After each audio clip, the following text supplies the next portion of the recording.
First of all, you don't have to stand so far back. This is very intimidating for me. If you wouldn't mind just coming up, and actually that'll let the people in the back join in. So come on up. Don't be shy.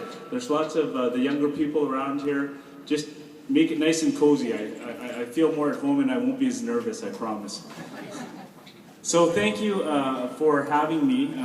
I think as I was coming in and as I was wandering and talking to the people, it really reminded me about a small and mighty group, because I think that's what exemplifies some of the memories I have of being in the community and growing up in Red Deer and being first generation of a Chinese family. My father worked in Calgary originally. He came over and was working on the railroads initially in Trail, BC. And then he ended up in Calgary in the 50s. And he came, got a shining, a gentleman, a businessman in the Holiday Inn Hotel down in Calgary, took a shining to him and said, well, you're a hard worker. Would you want to come up to a little town north of here called Red Deer?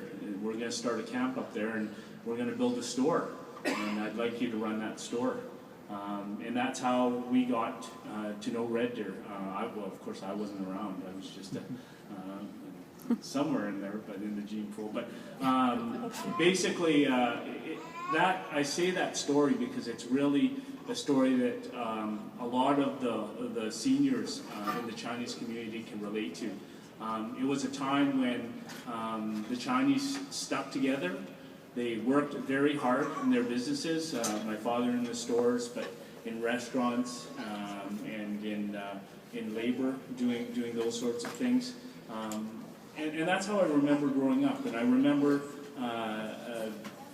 really being kind of proud of my heritage and what it was, because wherever we went, we were looked at as being different. And I kind of thought that was weird when I was little, because there wasn't very many Chinese people in the Red Deer community.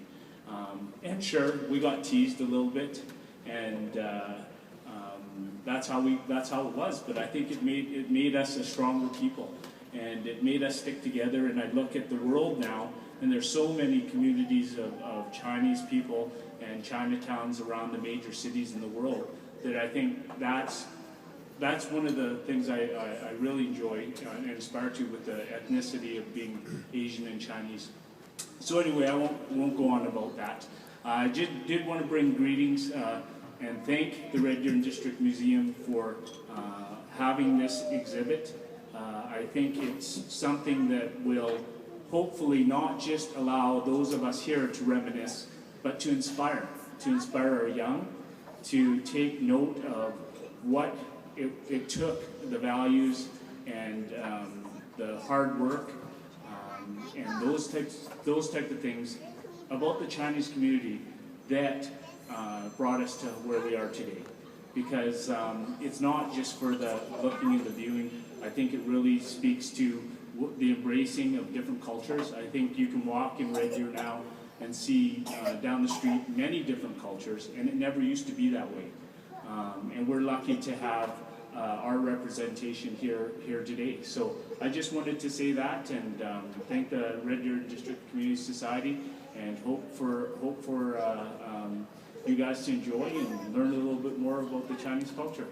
Thanks.